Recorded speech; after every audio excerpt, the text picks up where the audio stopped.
Kajian hati, tenangkan hatimu. Sekarang kita akan memberikan kesempatan yang mau bertanya sama Ahilman boleh tunjuk tangan. Oke, silakan. Silakan Teteh. Silakan Ibu. Assalamualaikum warahmatullahi wabarakatuh. Waalaikumsalam warahmatullahi wabarakatuh. Saya mempunyai anak sedang sakit, gak bisa jalan. Udah hampir 17 tahun sekarang. Dia dari pas umur 10 tahun masih sekolah bisa jalan. Habis gitu ada guru laporan ke saya. Waktu itu saya pulang kerja. Ibu anaknya jatuh katanya. Jatuh kenapa? Nggak tahu tapi nggak bisa bangun lagi katanya. Nah dari situ saya disuruh ke puskesmas. Di puskesmas saya dirujuk ke, dari saya dirujuk ke yang ada di Jakarta. Habis itu saya berobat sambil gendong naik kereta bawa anak saya. Kata dokter anak saya kena penyakit DMD, tapi saya kurang tahu penyakitnya apa itu DMD.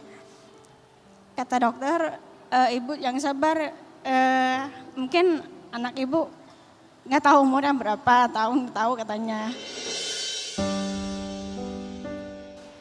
Saya di situ nangis, dok emang ada obatnya? Nggak ada bu katanya, nggak ada obatnya. Kata saya, ya Allah, apa ini ujian buat saya? Karena dulu ayahnya juga sakit begitu, udah meninggal anak ayahnya. Saya juga ngerawatin ayahnya sampai setahun karena liver.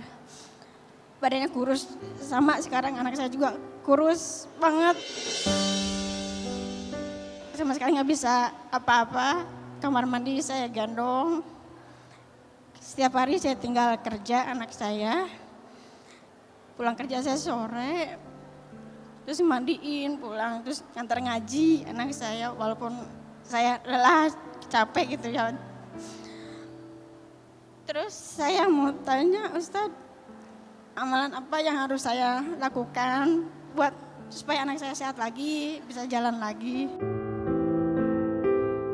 Saya udah berusaha kok, udah berusaha semuanya, udah dipijit, udah terapi, udah ke rumah sakit juga udah pokoknya udah lelah, saya udah lelah banget.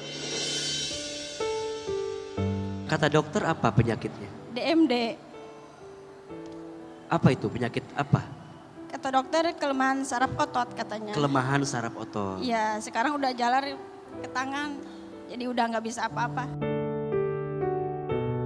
Takutnya kena otak kata dokter. Habis kena otak ya, nggak tahu. Bunda, bagi seorang ibu, di antara situasi yang paling menyedihkan adalah saat melihat anak sakit. Kadang ibu memilih mendingan ibu yang sakit daripada anak ibu yang sakit. Itu menunjukkan begitu sedihnya seorang ibu yang melihat anaknya sakit. Maka Ahilman ingin menguatkan untuk setiap orang tua yang sedang menghadapi ujian anaknya sakit, ada 3. Yang pertama, tenangkan hatimu. Percayalah, anak kita sakit adalah cara Allah mencintaimu. Karena disadari atau tidak, biasanya kalau anak sedang sakit, orang tuanya lebih dekat gak sama Allah? Doanya lebih panjang, sujudnya lebih lama, bahkan bisa menangis ketika berdoa.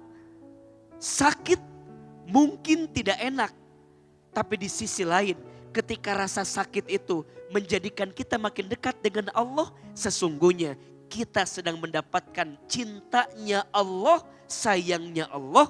Maka sikap yang pertama, tenangkan hatimu ketika anakmu sedang sakit. Yang kedua, kuatkan hatimu. Bunda sayang, kalau anak kita sakit, kita jangan memperlihatkan sakit di depan anak kita. Anak kita sedang lemah, kitanya harus kuat. Kalau mau nangis di belakang, kalau mau sedih di belakang, di depan anak, ibu kuat, mamah kuat. Karena kalau di situ nanti bunda akan bisa mendapatkan kekuatan. Dan yang ketiga, ikhtiarkan. Anak sakit, obati, ke dokter, tanya sampai mana perjuangannya. Maka ingat ya, tawakal itu bukan pasrah. Tawakal itu berserah setelah kita ikhtiar maksimal. Maka bunda kejar. Yuk bawa dokter kemana, yuk bawa usaha kemana, ikhtiar. Walaupun nanti yang menyembuhkan siapa? Allah. Maka doa terbaik, Allahumma Rabban nasi azhibil ba'sya ishfi anta syafi la sifaan illa sifauka sifaan la yughadiru saqama. Dan ada satu amalan, semoga amalan ini bisa memudahkan setiap urusan kita. Sedekah. Obatilah sakitmu dengan sedekah. Undanglah hajatmu dengan sedekah. Dan jauhkanlah musibah yang menimpamu dengan apa? Sedekah. Maka coba bunda, amalan sedekahnya dikuatin. Mungkin bunda bisa rutin sedekah subuh. Mungkin bisa rutin juga sedekah harian. Mungkin juga bisa sedekah Jumat. Insya Allah niatkan di hati buat kesembuhan anak kita. Dan kalaupun anak kita tidak mendapatkan kesembuhan, bunda jangan pernah merasa sia-sia. Karena mungkin Allah menyiapkan surga untuk bunda dengan ujian sakitnya anak bunda. Salam buat anak yang sedang sakit, salam buat keluarga, dan bunda harus kuat melewati semuanya. Insya Allah. Nah sekarang kita ada di Sapa Jamaah. Bunda, kajian hati, tenangkan hatimu. Ih bunda, kenapa sih dari tadi kok lehernya kayak nyeri gitu? Iya teh, tadi bangun tidur langsung kaku. Kayaknya bantalnya ketinggian. Nengok dikit aja nyut-nyutan. Terus aku nengok kanan kiri juga, rasanya susah. Leher rasanya kayak ketarik. Ah, pasti nggak nyaman banget ya. Tapi bunda tenang aja, Feby punya solusinya nih. Paramex Nyeri Otot Hot Cream. Bisa dipakai untuk redakan pegal-pegal atau nyeri otot dan nyeri sendi. Feby contohin ya cara pakainya.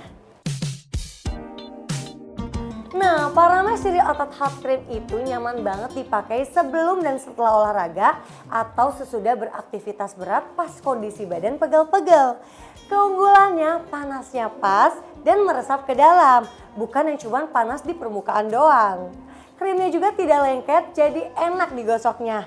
Dan yang bikin beda itu aromanya bikin rileks banget karena pakai anis oil.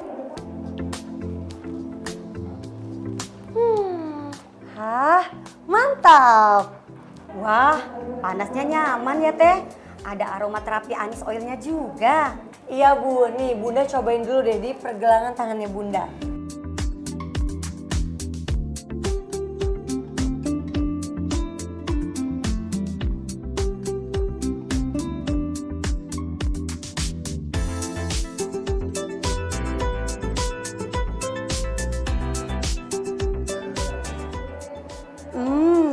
Wangi aromaterapi anis oilnya beneran bikin rileks ya. Ini bisa dibeli di mana teh? Aku mau bagi nih sama teman-teman aku. Bisa dibeli di apotek terdekat atau langsung cek di e-commerce juga banyak. Buat yang aktif, gampang pegal atau aktif olahraga, wajib punya Paramex Nyeri Otot Hot Cream. Nyeri otot sendi pegalinu, Paramex Nyeri Otot Hot Cream, obatnya.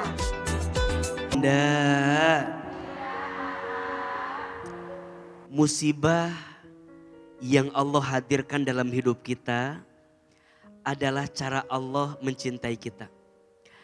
Adalah cara Allah merindukan kita dan cara Allah untuk menjadikan kita segera kembali kepada Allah Subhanahu wa taala. Musibah adalah jalan muhasabah. Musibah adalah jalan untuk menemukan hikmah dan musibah adalah jalan untuk bisa memperbaiki hidup ini, berubah menjadi lebih baik. Ya Allah, maafkan kami sering mengeluh dengan takdir-Mu. Ya Allah, maafkan kami sering menyalahkan setiap ketentuan-Mu. Ya Allah, kuatkan hati dan tubuh kami untuk melewati setiap musibah yang Kau berikan kepada kami. Ya Allah, jadikan musibah yang menimpa kami jadi jalan kami lebih dekat denganmu. Ya Allah, kami yang sedang susah, mudahkan urusan kami. Kami yang sedang sempit, lapangkan jalan kami. Kami yang sedang gelisah, tenangkan hati kami. Rabbana atina fid dunya hasanah wa fil akhirati hasanah wa qina azabannar. Subhana rabbika rabbil izzati amma yasifun wassalamun alal mursalin walhamdulillahi rabbil alamin. Amin ya rabbal alamin.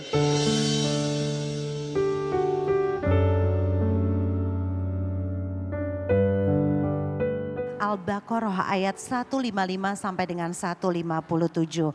Dan sungguh akan kami uji kalian, namun berikan kabar gembira bagi orang yang sabar. Mereka itulah yang mendapat rahmat dan petunjuk dari Allah Subhanahu wa Ta'ala. Dan akhirnya saya Meisya Siregar mohon maaf lahir batin kalau ada kesalahan. Kita ketemu lagi di mana Bunda? Kajian hati. Tenangkan hatimu. Wassalamualaikum warahmatullahi wabarakatuh. Waalaikumsalam.